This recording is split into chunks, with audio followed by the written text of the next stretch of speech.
રાજકોટ જિલ્લાના ધોરાજી ઉપલેટાના પૂર્વ ધારાસભ્ય અને સૌરાષ્ટ્ર કોંગ્રેસના પાટીદાર અગ્રણી લલિત વસોયાએ આપેલ નિવેદનની પોસ્ટ વાયરલ કરી।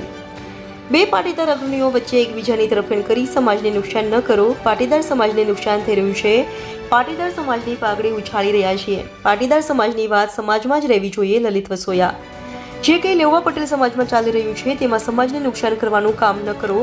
આપણે સરદારના વંશજો છીએ એ ન ભૂલવું જોઈએ। જે કોઈ પ્રશ્ન હશે તે સમાજના આગેવાનો દ્વારા ચોક્કસ ઉકેલ આવશે।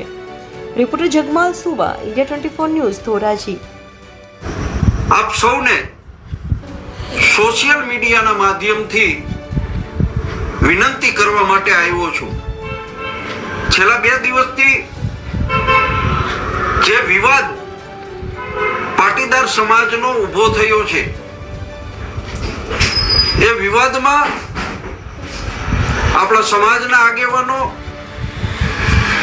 જે રીતે આ પ્રશ્નનો ઉકેલ આવતો હોય છે એ પ્રશ્નનો ઉકેલ લઈ આવશે, પરંતુ અત્યારે સમાજના ભાઈઓ સોશિયલ મીડિયાની અંદર, ટીવી મીડિયાની અંદર એકબીજાની તરફેણો કરી અને જે રીતે પાટીદાર સમાજની પાઘડી ઉછાળી રહ્યા છે એને કારણે મિત્રો પાટીદાર સમાજની આબરૂને કલંક લાગે છે। જે કાંઈ પ્રશ્ન હશે સમાજના આગેવાનો ભેગા મળીને પતાવશે। આજે નહીં તો કાલે એ પ્રશ્ન પતવાનો છે।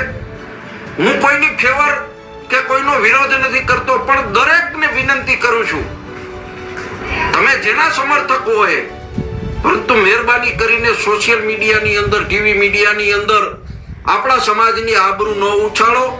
છેલ્લે સમાજની આબરૂ જાય છે।